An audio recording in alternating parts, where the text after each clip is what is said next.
Өмірбаянымды мына тиктокқа салып қойғам ғой. Соның бәрін парақшамның ішіне кіріп, бүкіл видеоларымды тыңдап, танысып шығыңыздар, иә. Мен бастан өткен историямның бәрін салғам. Үйті 4-тен 1 бөлігін салғанша. Енді бүкіл историямды жайып салуға не қылмадым. Айта берсін, өте көп істеген тірліктерім ауырып жүрген кезде. Мен не жасамадым, не істемедім, өте көп. Маған ешкім сенбеді.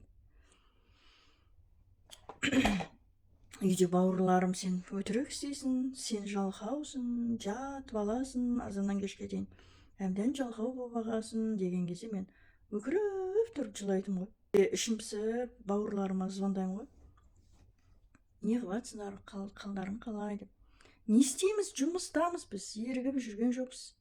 Сен ғой бұл ерігіп үйінде жатып алып, ерігіп отырсың деп.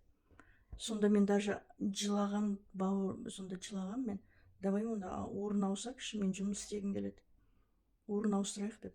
Сонда қарғама, сені мен ауырттым ба?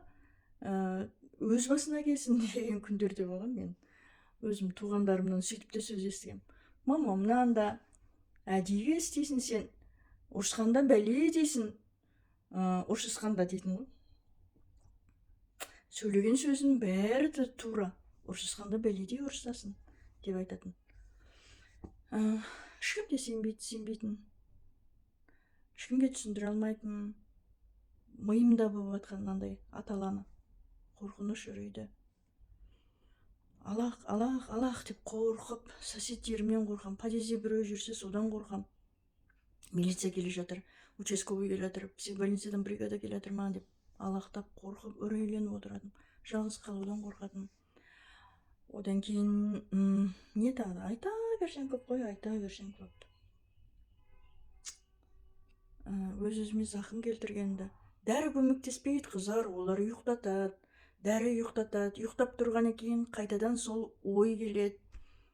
Дәрілер көмектеспейді. Ой, дәрілердің атасын ішкем, атасын. Докторға барсаң, өзіміздің терапевтке барасың ғой. Терапевтке барып айтсаң, анализ тапсыр дейді, УЗИға баршы дейді.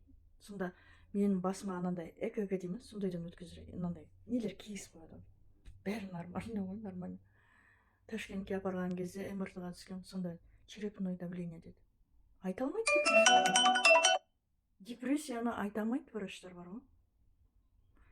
Сен айта берсін, анау миында не болып жатқанын айта берсін, тек психиатрға жібереді. Баяғыда ең баса невропатологтың банағы ұйықтай алмайм деген кезде ұйықтататын дәрі берген ғой. Ұйықтататын дәрісімен ұйықтайтын. Ол да действовать етпей қалады ғой кейін. Ол да действовать етпей қалатын. Сонымен ең соңында сол әйтеуір врачтар қазақшылық, бұл қызға қазақшылыққа апарсаңыздар деді. Оны мамам ұстап алды. Сөйтіп қазақшылыққа қанша жылдарым кетті ғой, ойбай. Тәуіп молда деп. Сөйтіп оказывается, мида питание жетіспегеннен ауытқу болады екен ғой. Қаяқтан білейін, өзім де түсінбей. Депрессия деген ауруды біліппін ба? Терезеге баратымын да, аспанға қарап, Құдаймен сөйлесетін. Құдай, бүкіл дүние жүзі бойынша менікінде ауру жоқ шығар, Құдай біледі дейтін ғой. Жылайтын, өкіріп, түсіндіре алмай жылайтын. Балаларыма, күйеуіме түсіндіре алмай өкіретін. Күйеуім далбай болып қапсың ғой деп кетіп қалатын. Представляешь, кейін уже вообще үйге келмейтін болды ол.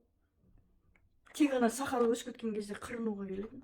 Бізге бүйтіп 1-2 мың теңгесін тастап кететін. Шай пұлға нанға деп.